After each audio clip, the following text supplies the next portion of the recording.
NEET paper leak मामले में CBI का बड़ा एक्शन देखने को मिला है। सीबीआई ने मामले में पहली गिरफ्तारी की है। सीबीआई टीम ने पूछताछ के बाद आरोपी मनीष प्रकाश को गिरफ्तार किया है। चेहरा है मनीष प्रकाश का, आरोपी है। इससे पहले ईओयू की तरफ से, बिहार ईओयू की तरफ से गिरफ्तारियां हुई थी। सीबीआई ने पूरा केस टेकअप किया है। इस केस में सीबीआई ने कल भी झारखंड के हजारीबाग में जाकर पूछताछ की थी। दूसरी तरफ और भी पूछताछ, चिंटू जो आरोपी है इस मामले में देवघर से झारखंड के, जिसको गिरफ्तार किया था। अब नीट पेपर लीक मामले में सीबीआई ने बड़ा एक्शन लिया है। लगातार कार्रवाई की जा रही है और यह पहली गिरफ्तारी सीबीआई की तरफ से की गई है इस व्यक्ति को, जिसका नाम आरोपी के तौर पर मनीष प्रकाश के तौर पर इसकी पहचान हुई है। इससे पकड़ा गया। अभी ज्यादा डिटेल का भी इंतजार है। और नीट पेपर लीक मामले के तार अब यूपी के प्रयागराज से भी जुड़ गए हैं। बिहार पुलिस एक डॉक्टर और उसके बेटे की तलाश कर रही है। उन्हें पकड़ने के लिए बिहार पुलिस ने प्रयागराज में छापेमारी की। दावा है कि जिस डॉक्टर की तलाश पुलिस कर रही है वो सॉल्वर गैंग के संपर्क में था। उसने अपने बेटे के लिए सॉल्वर गैंग से मिलकर सेटिंग की और आरोप है कि उसके बेटे की जगह जोधपुर एम्स के एक छात्र ने परीक्षा दी। तो देखिए, लिंक न सिर्फ इलाहाबाद का जुड़ रहा है, लिंक राजस्थान का भी जुड़ रहा है, लिंक राजस्थान के जोधपुर का भी जुड़ रहा है। क्योंकि नीट पेपर लीक मामले में बिहार पुलिस एक डॉक्टर और उसके बेटे की तलाश कर रही है। उन्हें पकड़ने के लिए बिहार पुलिस ने उत्तर प्रदेश के प्रयागराज में छापेमारी की है। और जो दावा किया जा रहा है, जो बात सामने आ रही है, उसके मुताबिक जिस डॉक्टर की तलाश पुलिस कर रही है वो सॉल्वर गैंग के संपर्क में था।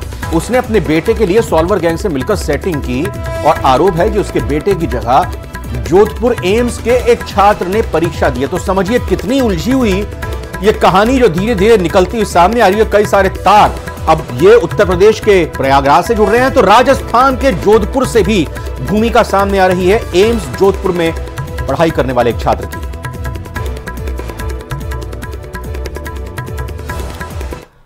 पटना की विशेष सीबीआई अदालत ने नीट पेपर लीक मामले के आरोपी बलदेव कुमार उर्फ चिंटू और मुकेश कुमार को 3 दिन की सीबीआई रिमांड पर भेज दिया है।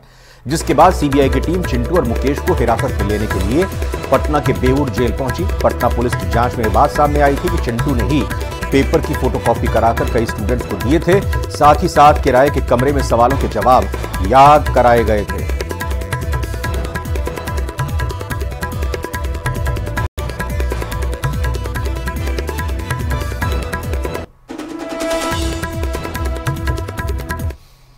तो नीट के मामले में सीबीआई की पूछताछ में अभी तक जो एहसान उल हक की तरफ से बात सामने आई है उससे कड़ी कड़ी जोड़ने की कोशिश की जा रही है। और सीबीआई को शक है कि पेपर लीक करने के पीछे स्कूल के प्रबंधन का बड़ा हाथ है। आज पूछताछ के बाद एहसान उल हक को सीबीआई गिरफ्तार कर सकती है।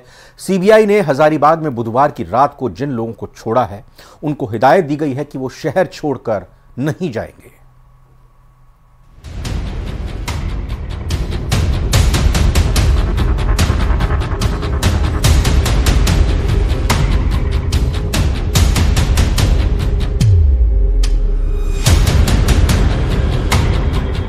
झारखंड के नक्शे में दिख रहे इन 3 जिलों की कहानी के तार उस कांड से जुड़े हैं जिस पर पूरे देश की नजरें टिकी हुई। इसलिए न्यूज़ 18 इंडिया की टीम भी जा पहुंची हजारीबाग, उस सेंटर पर जहां से नीट पेपर लीक की कहानी के तार जुड़े।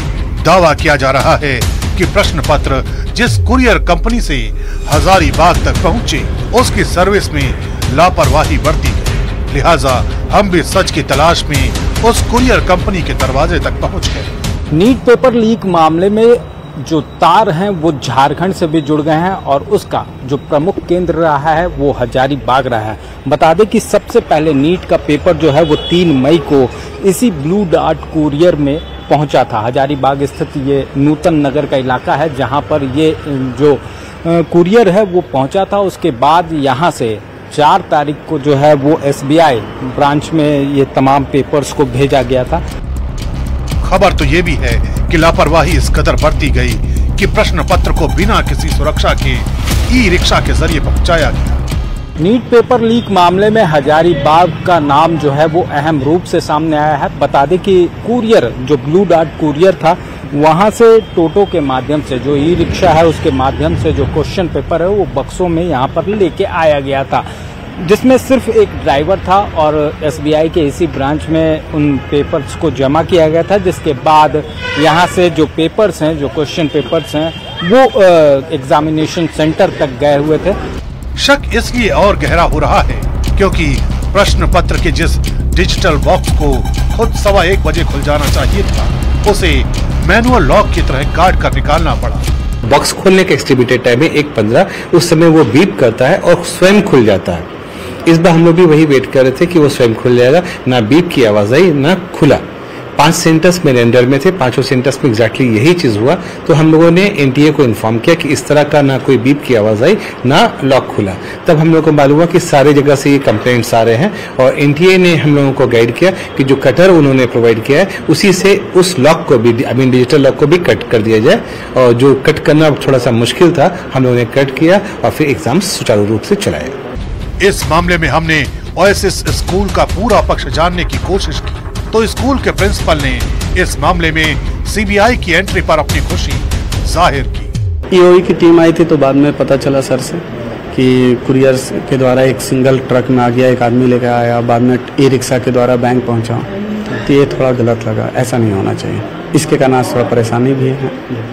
अभी जिस तरह से नाम इस सेंटर का सामने है देश भर में, थोड़ी खराब थोड़ा तो लगा है, बट वेट कर रहे हैं कि जल्दी इस चीज को हम लोग को क्लियर हो जाए। फिलहाल नीट पेपर लीक की कहानी अभी कई और संदिग्धों के इर्द गिर्द घूम रही है, जिनकी तलाश लगातार की जा रही है।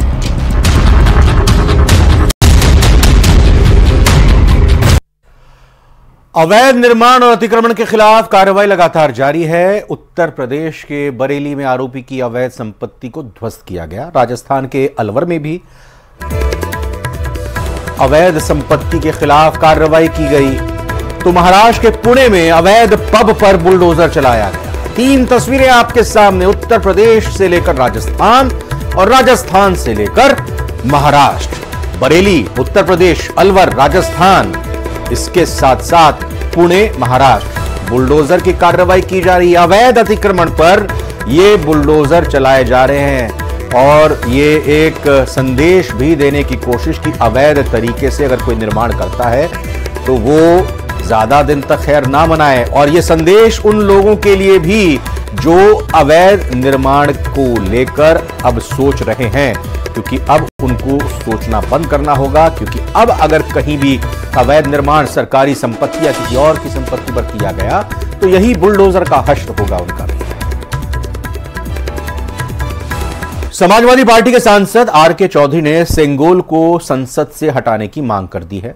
उन्होंने सेंगोल पर सवाल उठाते हुए कहा कि सेंगोल का मतलब राजा का डंडा होता है और देश राजा के डंडे से चलेगा या फिर संविधान से। वहीं सेंगोल मुद्दे पर इंडिया गठबंधन में दो फाड़ नजर आ रहा है। कांग्रेस सांसद इमरान मसूद ने समाजवादी पार्टी की मांग को बेफिजूल की बात बताया है। मोदी जी के नेतृत्व में उस संसद भवन में जहां स्पीकर बैठते हैं दाहिनी तरफ, सेंगोल स्थापित कर दिया है। सेंगोल तमिल भाषा का शब्द है, उसका हिंदी माने है राजदंड। राजदंड का और हिंदी माने है राजा की छड़ी। राजा की छड़ी का और माने है राजा डंडा। कभी राजा जब अपने दरबार में बैठता था तो फैसला करता था, एक डंडा पीटता था, छड़ी पीटता था।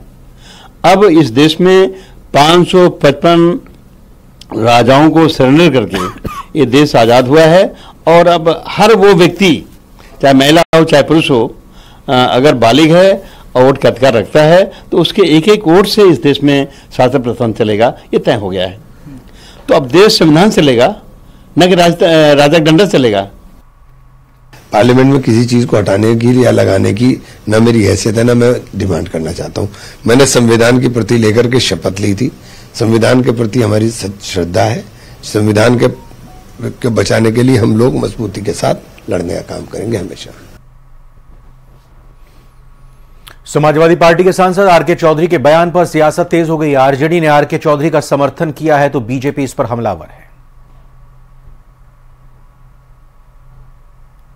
ये लोकतंत्र है, डेमोक्रेसी, और वहां पे अब राजतंत्र तो रहा नहीं। तो अगर सिंगोल को लगाना ही चाहिए तो उसको म्यूजियम में रखना चाहिए, जहाँ की देश के सभी लोग जाएं और वहाँ पे उसका दर्शन भी करें। राजतंत्र रहा नहीं और वो राजतंत्र का प्रतीक है, इसलिए उसको हटाना चाहिए। संगोल की महत्ता को वो जानते नहीं है, संगोल के राजनीतिक निहितार्थ को वो नहीं जानते हैं। संगोल इस देश की शासन व्यवस्था पर नैतिक मूल्यों की स्थापना का प्रतीक है, जैसे इंदिरा गांधी इसकी प्रतीक हैं।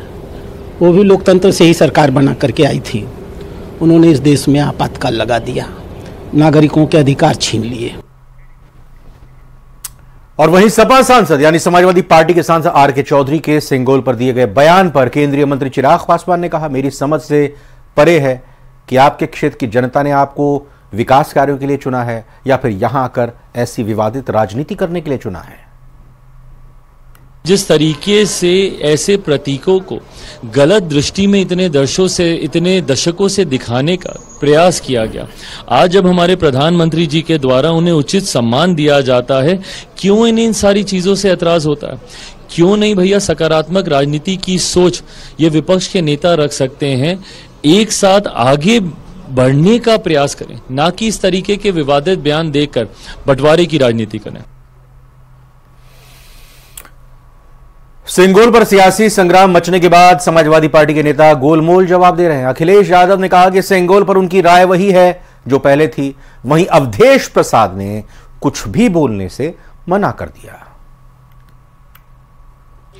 मुझे लगता है कि हमारे सांसद इसलिए कह रहे होंगे कि जब पहली बार लगा था तो प्रधानमंत्री जी ने बाकायदा प्रणाम किया था, इस बार शपथ लेते समय शायद वो भूल गए, उसी को याद दिलाने के लिए लगता है मेरे पार्टी के सांसद ने कुछ इस तरह का पत्र लिखा है। तो आपकी क्या राय है? नहीं, देखिए जो राय उस समय मेरी थी मैंने ट्वीट किया था, आप मेरी राय आर्काइव से निकाल करके सब चैनलों पे चलाइए। तो अब अभी जो है रहना चाहिए, अभी रहना चाहिए। मैंने क्या कहा जब प्रधानमंत्री जी